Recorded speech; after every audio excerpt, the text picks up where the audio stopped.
Well, I had to come and make a trip back on the beach one last time before I left this area. Look at how beautiful.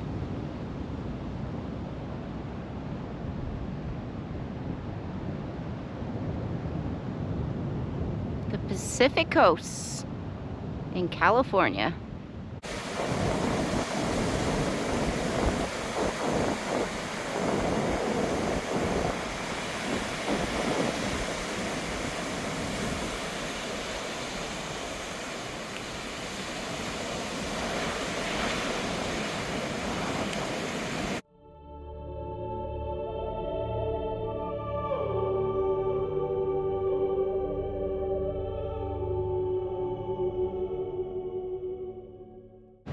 Well, I have been out here at this ocean, literally, because the house that I was staying at was up above on one of these hills. And I've been out here for a little over 3 months. It's the longest I've stayed in one place. I'm not a big, huge ocean person or a beach person, but I have to say, waking up to the sunrises over the ocean and the sun setting over the ocean was really peaceful.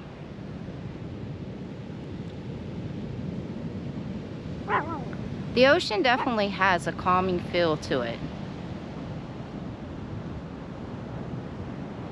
But now it's time for me to get back on the road, go back to my elements, which is the desert, the mountains,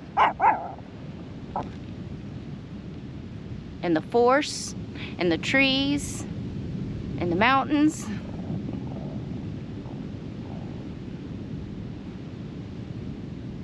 And back to my life. So, this was an unexpected long stop to come out here on the coast and be at the ocean for so long. It's been a rough last couple of months, few months. For the ones that may have just found this channel for the first time and isn't familiar with my channel, I'm just gonna do a quick long story short, very short. I've been traveling around these states for the last 3 years. I've done 27 states so far. And I travel around the states just exploring our beautiful Mother Nature that we have. And there's a lot of beautiful, beautiful Mother Nature in our states, as I am sure all over the world. So yeah, I've done 27 states so far and haven't been disappointed with any of them.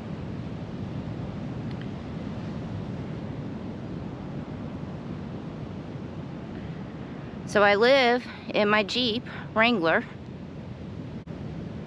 That's right, I live in my Jeep Wrangler. I converted the inside of my Jeep into my tiny home. And I just drive all over these states and stay in nature. I stay away from the big cities though. It's all about the nature for me. So that's the long story short. So these last 3.5 months, I had to take a break from those travels. And I had to come here to this ocean. Another long story short, a very dear friend of mine, very dear friend,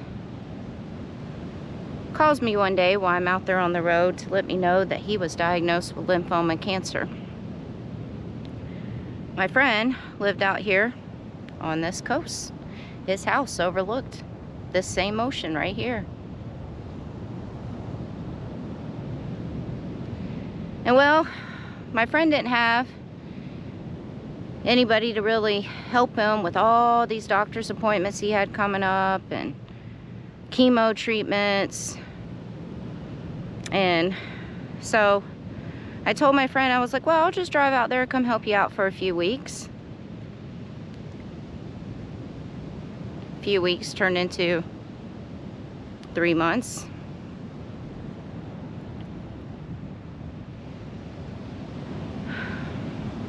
But I looked up what lymphoma cancer was before I came out. And it didn't seem to be a bad cancer, though they told him he had a rare and aggressive form of lymphoma cancer. But my friend didn't tell me that until I arrived. So my intentions were to come out here for just a few weeks and help him get to his first couple of doctor's appointments and his first round of chemo treatments. And that way he didn't have to be by himself going through all that either. And that was the plan. Well, I get out here, I walk into his house, and I was not expecting to see his legs and his feet completely swollen from the cancer. So that was a sign to me that I was probably going to be out here a little bit longer than I had expected.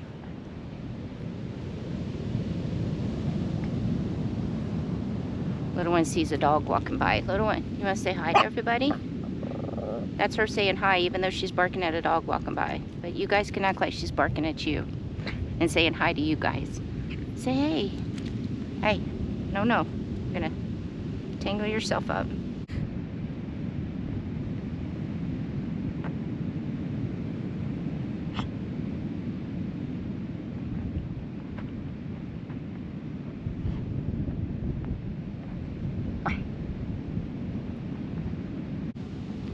So, as soon as I got out here, I saw my friend in the condition that he was in. He slowly started having some really bad moments within a few days of me arriving. So the caregiving started, and I became his full caregiver 24/7 for these last 3 months.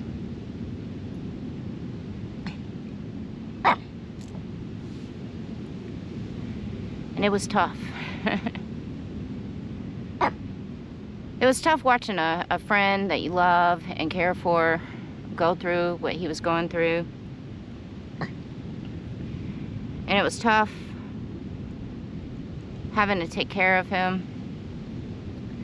It wasn't like tough having to take care of him because of the things that I had to do. It was just tough knowing that I had to take care of him because he couldn't do it himself. So it was a mental thing, it wasn't a physical thing. And he had a lot of ups and downs. It was back and forth with this cancer.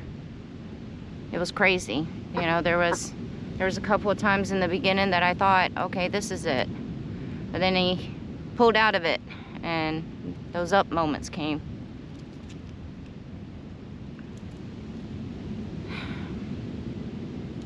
But the down moments were really hard. I will say this, I have a lot of respect for caregivers now. A lot of respect. And this isn't my first time having to take care of somebody that has been sick. But this one was a little bit more difficult. I had to, at some points, had to feed them. I had to bathe them. Little one's getting herself tangled up. Hey, hey, hey.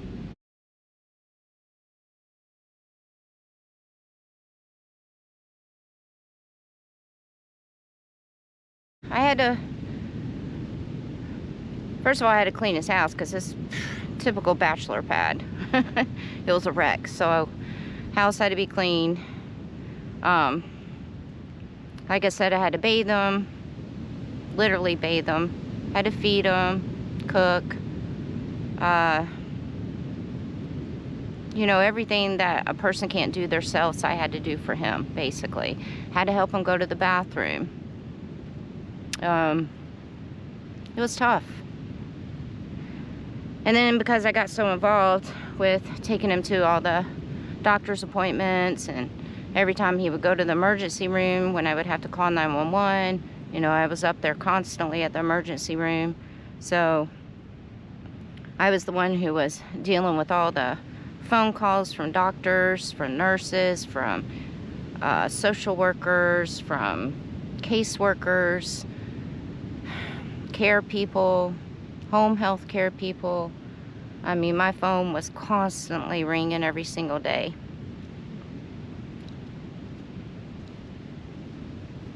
And then I had a few of the doctors. I had 2 different doctors, his oncologist and then a doctor in the hospital. They both told me basically that if I would not have come out and helped take care of my friend, he wouldn't have lived as long as he did. So I basically prolonged my friend's life. And I know I did. I know I did. And he knew it too. He thanked me for it.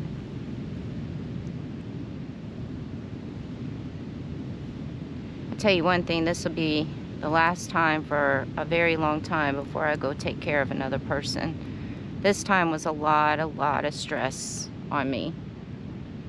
It took a lot out on me to watch a friend go through this again.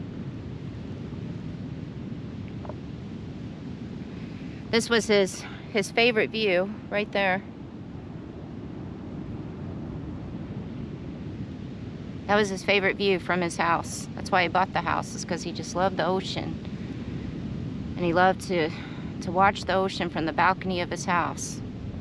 And that was the one thing he was very adamant about. He always said that when the time came, when he was getting down to his last days, he just wanted to pass away in his house peacefully so he could hear the ocean and hopefully still see it. And I was very adamant on making sure he could do that.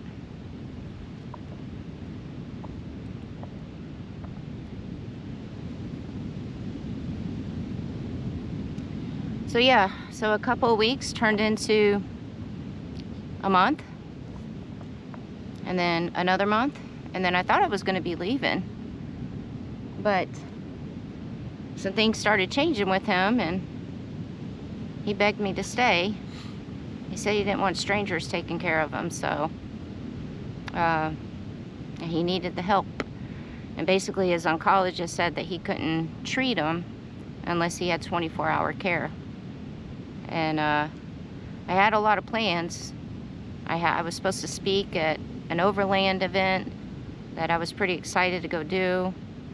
A couple other things that I had planned. And I was just ready. Even just 1 month of taking care of my friend was a lot. So I was just ready to go get back on the road and travel. But then my friend asked me to stay, and I mean, how could you say no? So I did.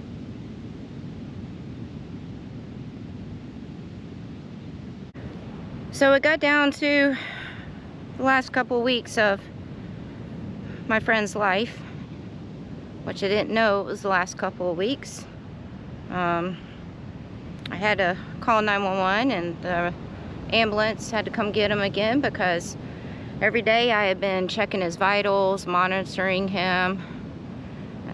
His bad days, I would check the vitals multiple times. And this one day, I went to check his temperature, and it got up to 104.7. So we had to rush him to the hospital. And when he got in the hospital, very quickly, he started declining. The hallucinations were about 100%.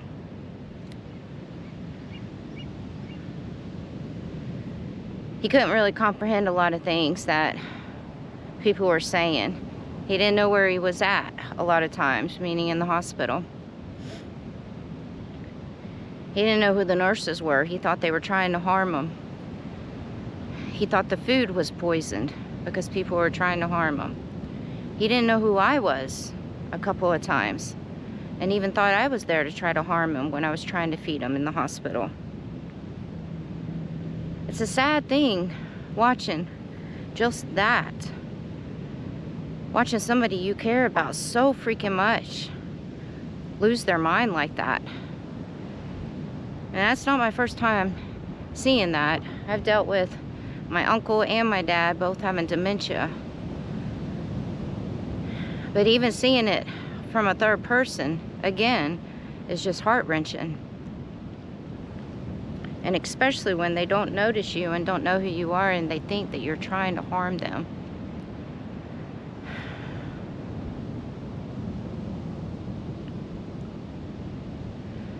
So, I'm leaving this beautiful place, getting back on the road, because, yes, I stayed out here to the very end until my friend passed away. He came home from the hospital. The doctor basically said it would be within a few days. We had hospice come in.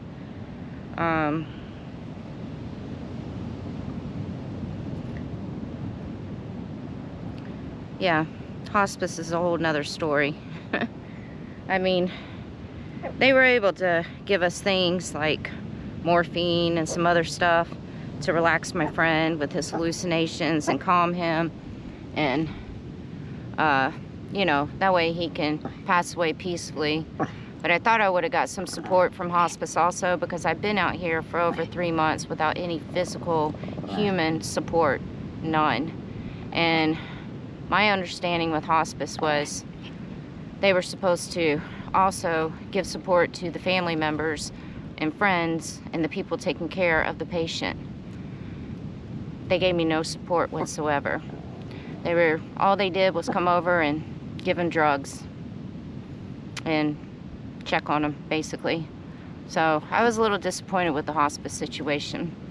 I mean, maybe it's just this company, and maybe other hospices are different, but like I said, different story. I was really looking forward to having some physical support after doing this by myself for over 3 months, and it was not given to me.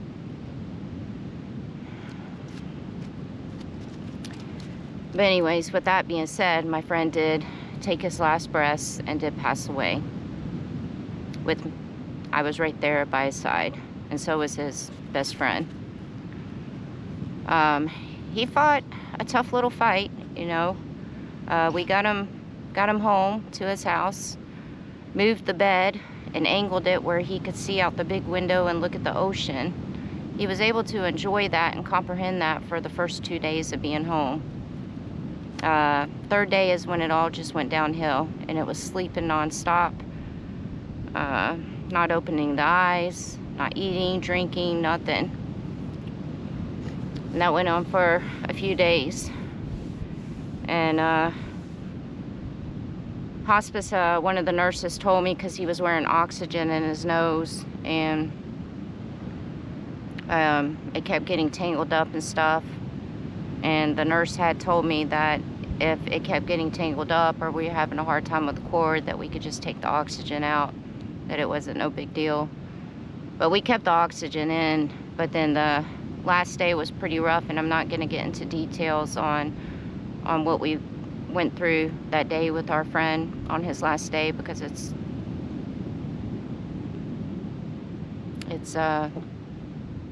I don't think it's appropriate to discuss on video, and it's not something that people with weak stomachs can hear. But that day I had to take the oxygen off of him, because basically me and his friend had to keep turning him over on his side and stuff, and the oxygen cord kept getting tangled up all over him. And when I took that oxygen off, within 15 minutes he passed.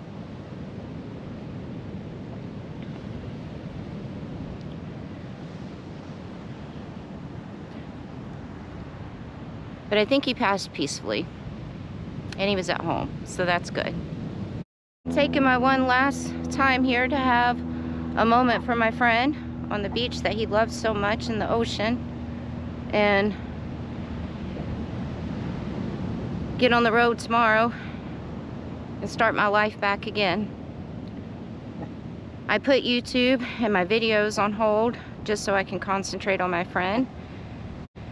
And to all my subscribers that stuck around, I really appreciate it so much, because when it comes to my friends and family, it's more important than YouTube, you know, and videos. And you know, my subscribers, you guys know how I feel about y'all. Y'all mean the world to me, because you guys you guys got me through a lot of this on some live videos when I was taking care of my friend, and you know, all the support that you guys showed me with the comments and everything. But realistically, you know, when it comes to friends and family, especially family, you have to put them first. You know, YouTube will always be around, but my friend wasn't always going to be around. And so it did hurt my channel. It hurt my channel a lot. The subscriber count number froze. My paycheck was cut in over half. So my paycheck is barely anything right now. And it's going to take me a while, I know, to get my channel back in order. You know, I'm determined. So I got pretty far in the 3 years with my channel. So I know I can do it again. But I really gotta work hard and concentrate on it, because it's gonna take a minute. And I'm about to get back on the road, traveling full time, and going and being with nature, and continue working on myself. Because this was a little bump in the road on my mental self-being, and I have to get back there and get myself mentally back together. And so I really don't want to have to stop and get an actual job right now, because I'm smart, you know. I'm not going to let myself get in a hole where I'm broke, you know. So I'll stop and work if I have to, but right now I don't want to. I can't. I have too much to do when transitioning Jeeps right now, and working on getting myself mentally together right now.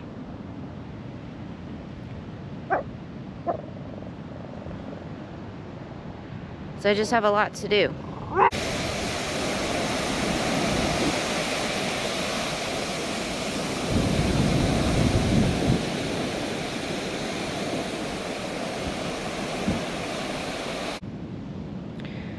So the next few months it's gonna be tough for me. I'm gonna have to be living very minimalist and very cheap, because not only did my channel go down, which is my income, you know, for me to be able to do this full time, and my paycheck went extremely down because I was here and I wasn't getting videos out. And you know, I was putting like 1 video out a week for a while, and then you know, a couple times I didn't even get a video out. But I was taking care of my friend and doing something important. And so these next few months, I have to work really hard on getting my channel back together, building my paycheck back up. And then I also have no choice. Well, I have to transition the Jeeps, you know, so that's going to be a little bit of work and everything too. And it's just going to be tough on me for the next few months, because being here just set me back completely. And I don't regret, by all means, do not regret coming out here and being able to help my friend. Don't regret it at all. It's just now I'm going to have a lot on my plate after this is all said and done. And I'm going to try to get my normal videos back out every week. I gotta go film some. So, huge thank you guys for being so patient while I've been dealing with all this and going through all this and not leaving and staying, you know, staying around. But things are going back to normal now. And I'll be back on the road tomorrow. But I am gonna have to stay and stop in Vegas for a few weeks though, because I have to get my Jeeps transitioned. My friend gave me his Jeep, so I'm turning his Jeep into my traveling Jeep. my other Jeep I'll be storing somewhere out there, and that's going to be turned back into my rock crawling toy. So I still have a lot to do.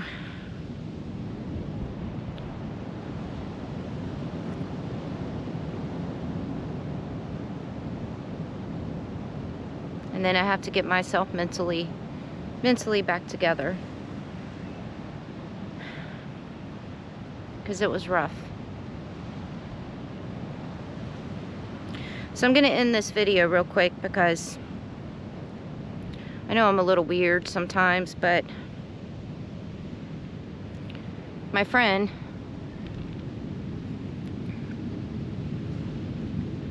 when he got home, before he was hallucinating a little bit still, but it kind of jarred his memory when he got home, and so his memory was kind of back and forth those first 2 days. But I started recording him talking about going through, he was talking about going through what he was going through, and I recorded him. In a way, I wanted to have a video with his voice on it, so I could always go back and hear his voice. Ooh, I'm about to tear up.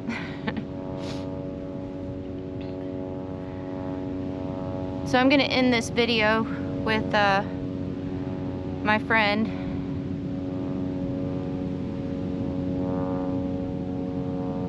talking about him going through this whole ordeal of cancer, and him fighting that battle.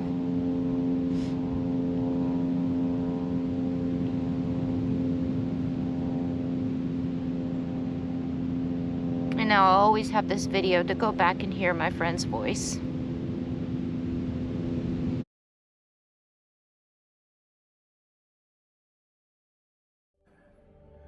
I've gone through so much, and every time I reached a point, every time I reached a challenge in this thing, I've been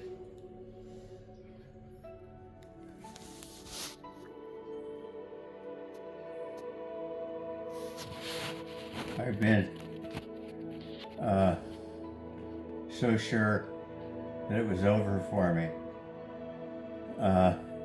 It affects somebody, you know, it really does. And you don't know that people are expecting on you, and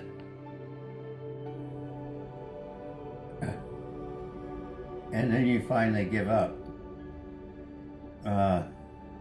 I did this afternoon. It's really funny that, and I made a single decision, and that was not to give up.